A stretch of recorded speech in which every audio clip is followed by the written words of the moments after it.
It is not a matter of debate. If some people have the bad taste to raise the question of the truth of the sacred story, the keepers of the faith do not enter into debate with them. They ignore them or denounce them as blasphemers. It is wrong, blasphemous, and sinful for you to suggest, imply, or help other people come to the conclusion that the U.S. government killed 3,000 of its own citizens.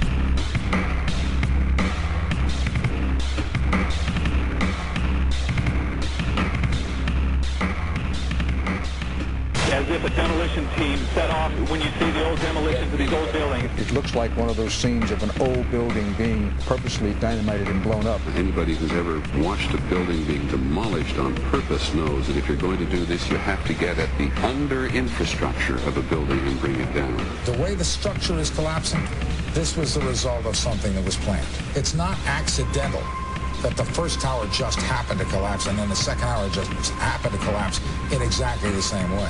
How they accomplished this, we don't know. The building collapsed to dust. You don't find a desk. You don't find a chair. You don't find a telephone, a computer. The biggest piece of a telephone I found was half of the keypad, and it was about this big. What happened to the concrete? The concrete was pulverized from river to river. There was dust powder 2-3 inches thick.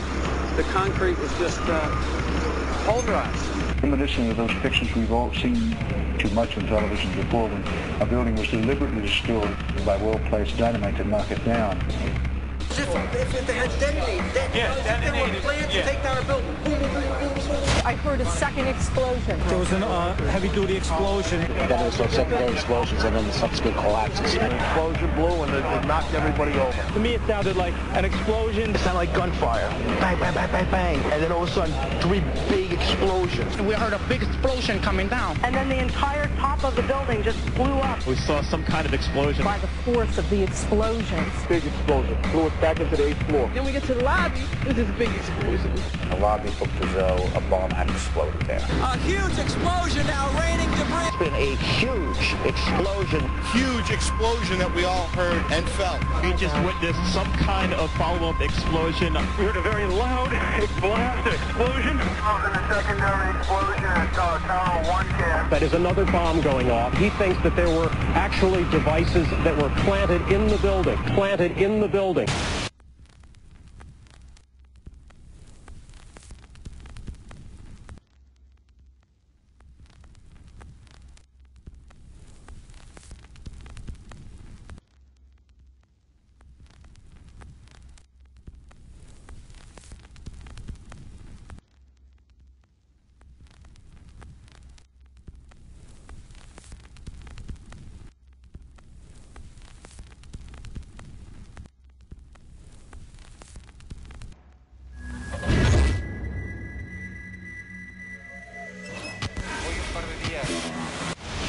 I don't think anybody could have predicted that they would try to use an airplane as a missile, a hijacked airplane as a missile. Nobody in our government, at least, and I don't think the prior government that could envision flying airplanes into buildings.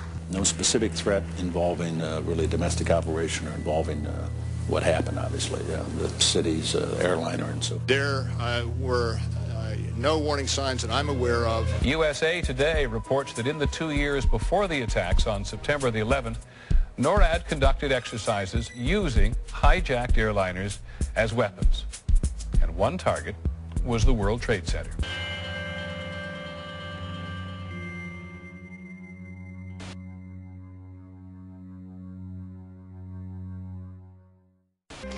In confidential documents from the Philippines obtained by CNN, the plan was clear.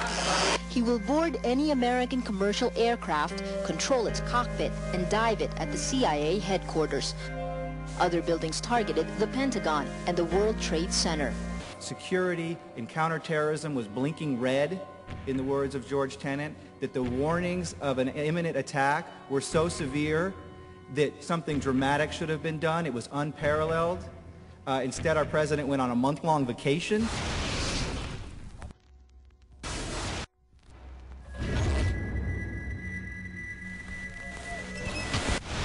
The head of Pakistani intelligence at the ISI, Mahmoud Ahmed, requested Omar Sheikh to wire $100,000 to Mohammed Atta, who was the lead hijacker. Hijacker Mohammed Atta received wire transfers via Pakistan. The man sending the money to Atta is believed to be Ahmed Umar Saeed Sheikh. Omar Sheikh admitted he was supported by the Pakistan government's intelligence service, the ISI.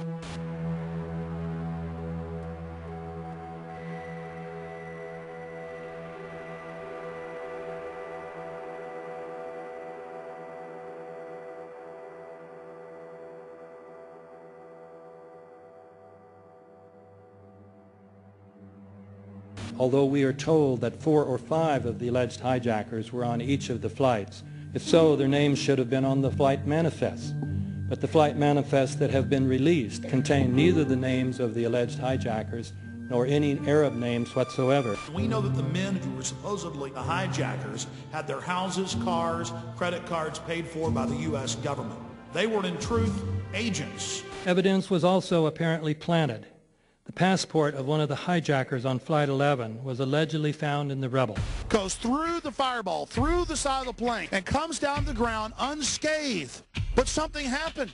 For 6 months they reported they had this passport. Boy, we've got it, we've got the proof. And then the guy stood up and was alive. Several of these 19 men are still alive.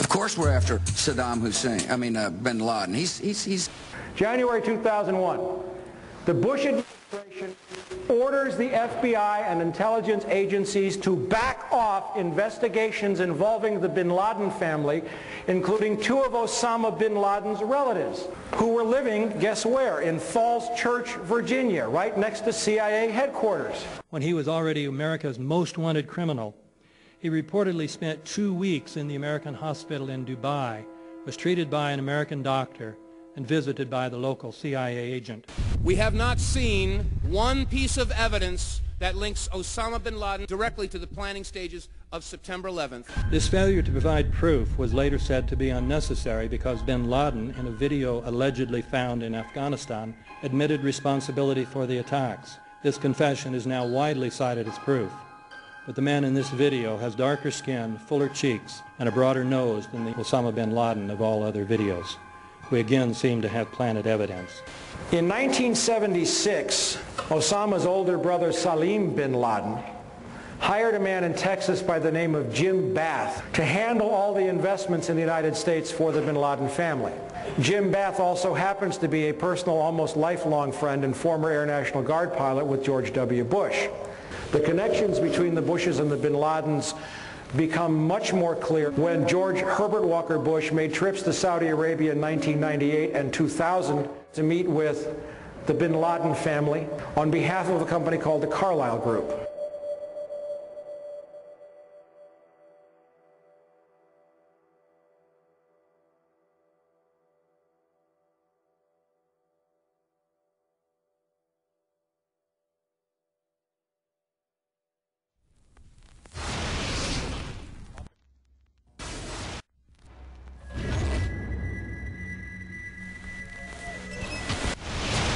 How could anyone fly a 60-ton, 125-foot wide, 44-foot tall plane through this obstacle course? The aircraft, before striking the Pentagon, reportedly executed a 270-degree downward spiral, and yet Hani Hanjour, was known as a terrible